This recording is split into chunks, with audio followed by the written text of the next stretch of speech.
Aşıq Ramazanın bir vaxtlar səsləndirdiyi ifaları bugün davamçıları yaşadır. Onlar bununla ustada vəfa borclarını yerinə yetirirlər.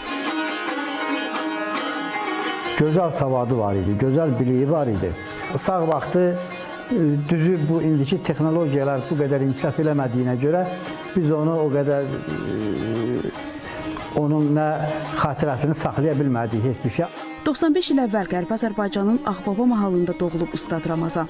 Güclü hafizəsi sayəsində Ağbaba, Qars, Borçalı Aşıq Məktəbinin özünə məxsus incəliklərini, folklorunu mənimsəyib. Aşıq Nəsib, Aşıq Sayad, Aşıq İskəndər kimi sənətkarlardan dərs alıb. Deportasiya dalğası ömrünün qalan hissəsini Borçalı ilə bağlayıb. Tali onu Yağlıca dağlarının ətəyində yerləşən Alget kəndinə gətirib çıxarıb.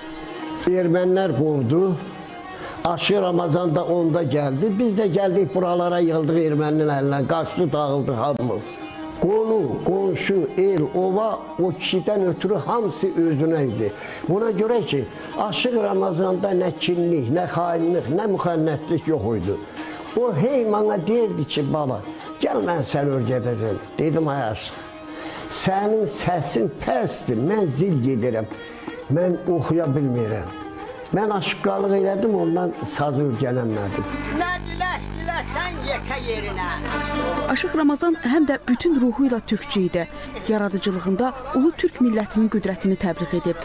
Oxuduğu havalar millətçi ruhlu olduğu üçün məclislərdə senzur olunub.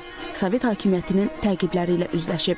Ona görə də ustadın irsi çoxuna bəlli deyil. Halbuki sinəsində neçə-neçə dastan, rəvayət, qaravəlli və klassik ustadların şeirləri vardı deyir onu tanıyanlar. Aşıq Ramazanı görənlər sənətinə heyran qalırdılar.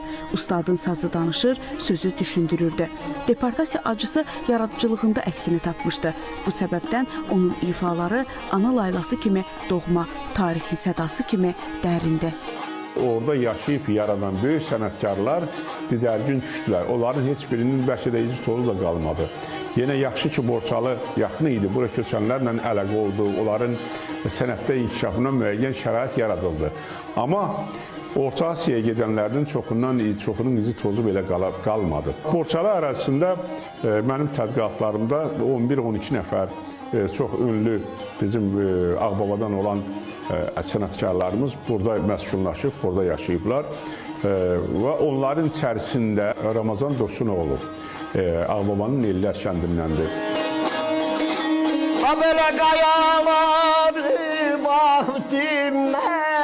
Sazın səsi yüksəlir, ruhumuzun dərinliklərinə axır. Bu, Aşıq Ramazanın iç səsi, onun qəlbinin pıçıltısıdır. Bu səs heç vaxt susmayacaq. Çünki Aşıq Ramazan təkcə bir saz ustası deyildi. O, elin yaddaşında yaşayan bir dastandır.